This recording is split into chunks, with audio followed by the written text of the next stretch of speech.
This guided practice video will give you an opportunity to practice finding and correcting run-on sentences and comma splices. To get the most out of this video, you should pause the video when instructed, complete the work that you're asked to do, and then resume the video to compare your work to mine. This will let you understand how well you're doing with correcting run-on sentences and comma splices before you try to do any assignment that's worth a grade.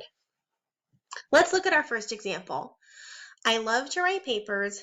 I would write one every day if I had the time. Now remember, a run-on sentence or a comma splice are two or more complete sentences joined together without the appropriate punctuation.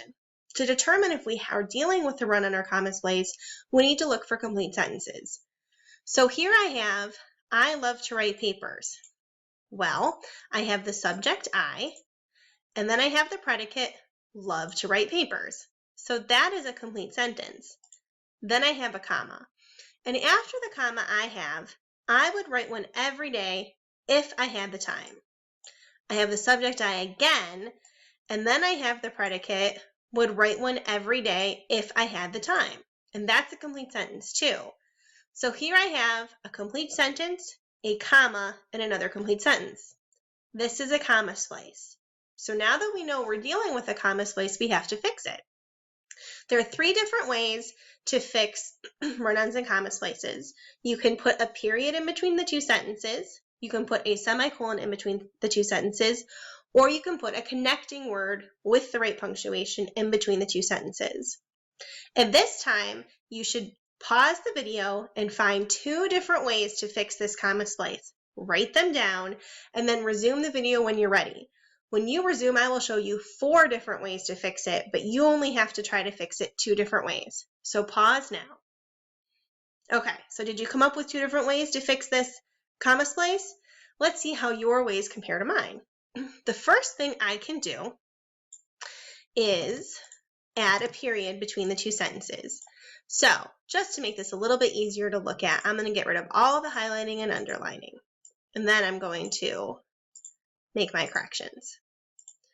So if I were going to put a period in between the 2 complete sentences, I would just take out this comma and put a period. And I would end up with, I love to write papers.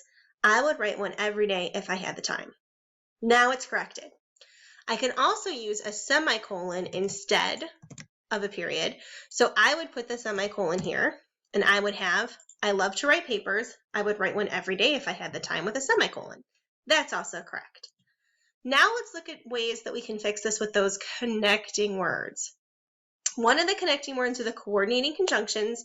These are the fanboys words, and they need a comma. So if I'm going to fix this sentence that way, I would have, I love to write papers, comma, and then choose a coordinating conjunction that makes sense, and I'm going to choose the word so. So now I have, I love to write papers, comma, so I would write one every day if I had the time. I can also choose the conjunctive adverb. If I do that, I need a semicolon before the conjunctive adverb, then I need the adverb, and then I have to have a comma after it. So if I were going to choose that, I would have, I love to write papers, semicolon, therefore, comma, I would write one every day if I had the time. All of these methods are correct. You just need to choose the method that you think makes the most sense for the context in which you're writing the sentence. Now let's look at our second example. Participants could leave the study at any time they needed to indicate their preference. I'm going to ask you to figure out what is wrong with this sentence. So identify if it's a run-on or a comma splice, and then identify where you need to add something to solve the problem. Pause the video now and do that, and when you resume, we will look at the answer, and then we will look at fixing it. So go ahead and pause. Okay, this one was a little harder, and this is the problem with run-on sentences. It's hard to sometimes identify where the first complete sentence ends when there's no punctuation in between. So here we have, participants could leave the study at any time they needed to indicate their preference. Okay, so I know for sure my first subject here is participants. Then I have, could leave the study at any time they needed to indicate their preference. Let's see, so where does this end? Participants could leave the study at any time they needed to. If that's where it ends, then my next part is indicate their preference. Okay, so that can't be right because that's not a complete sentence. So let me look for another subject. They. Is they my next subject? If so, I would end up with the first sentence being, participants could leave the study at any time, and could leave the study at any time would be my predicate. That is complete. My next sentence then would be, they needed to indicate their preference. My predicate would be needed to indicate their preference, and yeah, they needed to indicate their preference would also be a complete sentence. Okay, so now I know where I need something. I need something here between time and they. So at this point, pause the video, write down 2 different ways you could fix this run-on sentence, and when you're ready, resume the video to compare what you did to what I'm going to do. Okay, so let's see how you did. My first fix is going to be to add a period. So I would have participants could leave the study at any time, period. And then I just need to make sure I remember to capitalize my T and they. My next way I could fix this would be to add a semicolon instead of the period. And so I would have the sentence that looks like this. Participants could leave the study at any time, semicolon. They needed to indicate their preference. So that works. Now I'm going to try a coordinating conjunction. So I'm going to have participants could leave the study at any time. And remember, what punctuation mark do I need to use with coordinating conjunctions? A comma. I'm going to use yet. Participants could leave the study at any time, comma, yet they needed to indicate their preference. Or I can use a conjunctive adverb. And what punctuation mark do I need when I use a conjunctive adverb? A semicolon and a comma. So I'm going to have participants could leave the study at any time, semicolon, however, comma, they needed to indicate their preference. And better make sure I put a period at the end. All right, so now we have fixed our second example run-on sentence. Let's look at one more. The results of the study were inconclusive, comma, more research needs to be done on the topic. All right, at this point, pause the video, figure out where your subjects and your predicates are and where your problem is. And when you've done that, resume the video so we can look at the sentence in more detail. So how did it go? What did you decide? Well, I'm going to find my first subject. And my first subject is the results of the study. And what do I know about them? They were inconclusive. Okay, so there's a predicate. Then I have more research needs to be done on the topic. Yep, here's my next subject, more research. And my next predicate is needs to be done on the topic.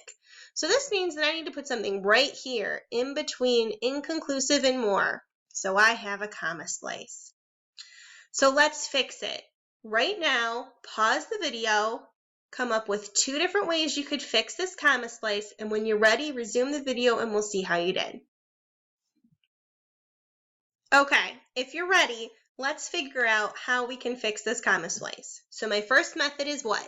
Add a period. If I do that, I'm just going to get rid of this comma and put a period in, and then I just need to make sure that I capitalize my next sentence, or the first word in my next sentence. So now I have the results of the study were inconclusive, period. More research needs to be done on the topic. Very good. What's my second method of correcting a comma splice? Using a semicolon. So if I do that, I'm just going to get rid of my comma and put a semicolon in, and I have the results of the study were inconclusive, semicolon. More research needs to be done on the topic. That also works. My next 2 ways deal with those connecting words. So I'm going to use a coordinating conjunction.